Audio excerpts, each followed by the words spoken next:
Dragon ball them episode 19 में आप लोगों का स्वागत है। डॉक्टर अरिंसु बड़ी ही उम्मीद के साथ जिसने अपने हाथ उठाए थे कि अब वो डीमन वर्ल्ड की क्वीन बन जाएगी, उसका सपना चकनाचूर हो जाता है, क्योंकि जब ओरुंगा उस विश को पूरी करते हैं तो पहले गोकू, फिर वेजिटा और फिर धीरे धीरे पिक्कोलो, सुप्रीम काय सभी वापस अपनी नॉर्मल फॉर्म में आ जाते हैं। और उस फॉर्म में आने के बाद गोकू, वेजिटा बहुत ही ज्यादा खुश होते हैं, क्योंकि अब फाइट करने में और भी ज्यादा मजा आने वाला है। गोकू को ग्लोरियो पर पूरा भरोसा था और ग्लोरियो ने उस भरोसे को जीत कर दिखाया। फिर गोकू ग्लोरियो को थैंक यू बोलता है और ठीक उसी के साथ पैंजी, जिसने छोटे बेबी डैंडे को पहले पकड़ा हुआ था, अब वो डैंडे बड़ा हो जाता है और फिर वो पैंजी को देखकर चौंक भी जाता है। लेकिन ज्यादा समय बर्बाद ना करते हुए गोकू फिर से तैयार हो जाता है किंग गोमा से लड़ने के लिए। लेकिन वेजिटा उसको याद दिलाता है कि अब उसकी बारी है। गोकू को ये सुनकर बहुत ही बुरा लगता है, लेकिन क्या कर सकते हैं। तो फिर वेजिटा अब बैटल को ज्वाइन करता है और गोकू साइड में खड़ा होकर उसको देखने वाला है। तो अब होगा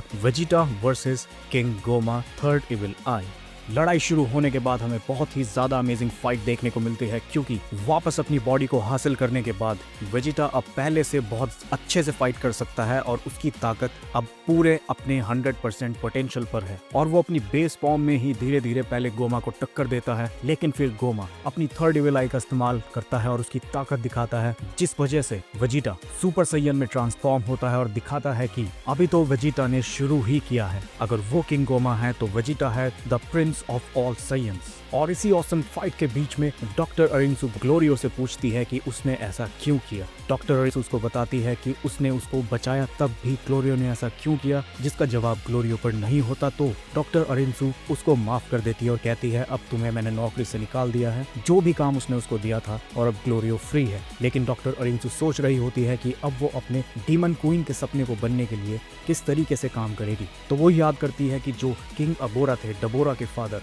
वो अपनी मर्जी से थर्ड इविल आई को पहन लेते थे और थर्ड इविल आई को उतार देते थे। और फिर एक बार वेजिटा सुपर सैयन बनने के बाद किंग गोमा पर भारी पड़ने लगता है, लेकिन फिर से गोमा थर्ड इविल आई का इस्तेमाल करता है और वेजिटा को टक्कर देता है। लेकिन वेजिटा बड़े ही शानदार तरीके से लड़ाई के दौरान ही सुपर सैयन 3 में ट्रांसफॉर्म होता है और वो अपनी की को इस तरीके से रिलीज करता है कि हम दूर से देख सकते हैं वेजिटा की सुपर सैयन 3 की शक्ति का नजारा, और उसकी ऑरा बहुत ही खतरनाक तरीके से इधर उधर फैल जाती है, जिससे कि वेजिटा सुपर सैयन 3 की शक्ति का अंदाजा लगाया जा सकता है। और फिर एक बार गोमा को लुक देने के बाद वेजिटा सुपर सैयन 3 उस पर टूट पड़ता है। और मुझे यकीन नहीं हो रहा है कि मैं वेजिटा सुपर सैयन 3 की फाइट के बारे में बात कर रहा हूं, जो कि पहले नॉन कैनन हुआ करती थी। लेकिन Vegeta super Saiyan 3 king Goma को बहुत ही तगड़े तरीके से मारने लगता है, लेकिन फिर से एक बार और थर्ड इविल आई का इस्तेमाल करके गोमा फिर से ठीक हो जाता है। लेकिन अब बात वेजिटा के सर के ऊपर से जा चुकी होती है, तो वेजिटा अपना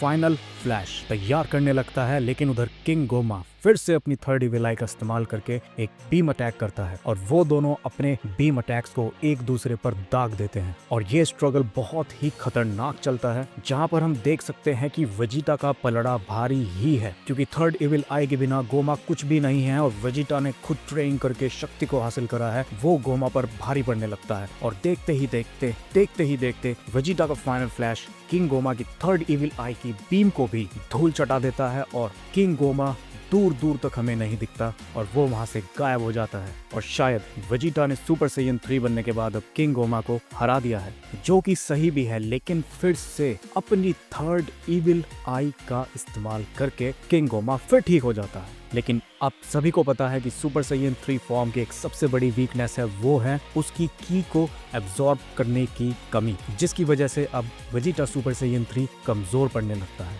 फाइटिंग के दौरान ही वो फील कर सकता है कि अब उसकी शक्ति कम होती जा रही है। और फाइट के दौरान गोकू और पिक्कोलो ये नोटिस कर रहे होते हैं कि किस तरीके से गोमा का स्टैमिना बिल्कुल भी खत्म नहीं हो रहा होता। ऐसा लगता है जैसे वो फाइट ही ना कर रहा हो, उसकी एनर्जी डाउन ही ना हो रही हो। और वहीं वेजिटा का स्टैमिना बिल्कुल ही कम हो गया है। और इसी बीच डॉक्टर अरिंसु सबको बताती है कि किस तरीके से थर्ड इविल आई को किंग गोमा से अलग किया जा सकता है, उसके सर के पीछे 3 बार अटैक करके। तो सभी इस चीज को प्लान करते हैं और सभी बात करते हैं, लेकिन सबको पता है कि वेजिटा मर जाएगा, लेकिन वो इस फाइट को नहीं छोड़ेगा। लेकिन सारी जिम्मेदारी बुल्मा अपने कंधों पर लेती है और वो उसको कहती है कि अगर उसने औरों को लड़ने नहीं दिया तो वो उसके साथ अब से कभी भी पार्टी नहीं करेगी। आई होप आप समझ सकते हो मैं क्या कहना चाह रहा हूँ।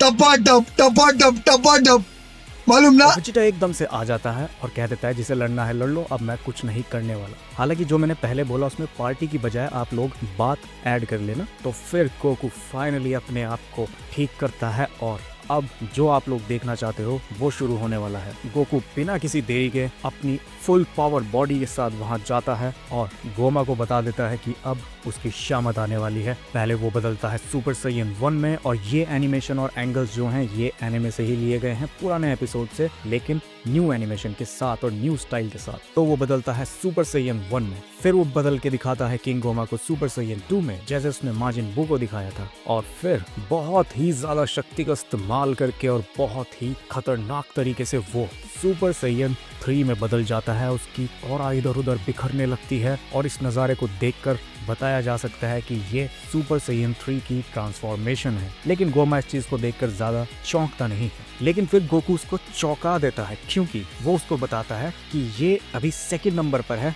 फर्स्ट पे आने वाली है सुपर सैयन 4। और फिर गोकू सुपर सैयन 4 में ट्रांसफॉर्म होने लगता है और ये चीज इतनी ही खतरनाक, मतलब ड्रैगन बॉल फैंस के रोंगटे खड़े कर देने वाली चीज है। वो अपनी एडल्ट फॉर्म में सुपर सैयन 4 में ट्रांसफॉर्म होने लगता है और देखते ही देखते वहां पर ऑराज की बारिश होने लगती है, एनर्जी इधर उधर बिखरने लगती है और गोकू ट्रांसफॉर्म होने लगता है और वो बदल जाता है सुपर सैयन 4 में। हालांकि जिस तरीके से सुपर सैयन 4 में वो बदलता है वो पहले भी किंग गोमा से लड़ चुका है, लेकिन जैसा कि हम सबको पता है किंग गोमा इस चीज से नहीं डरता, क्योंकि अभी आने वाले एपिसोड्स में आप लोगों को पता है कि क्या होने वाला है और क्या नहीं। बाकी तो मैं अपने डिटेल इंस्टाग्राम पे शेयर कर दूंगा, लेकिन यहाँ पर ये एपिसोड खत्म हो जाता है और नेक्स्ट एपिसोड का प्रीव्यू भी सुन लो। उसमें भी कुछ स्पेशल नहीं दिखाया जाता क्योंकि जो होने वाला है वो वैसे हम सबको पता है। ड्रैगन बॉल फैंस की पूरी इच्छा पूरी की जाएगी और इसी के साथ इस एपिसोड 19 का एंड हो जाता है। आप लोगों को ये एपिसोड कैसा लगा?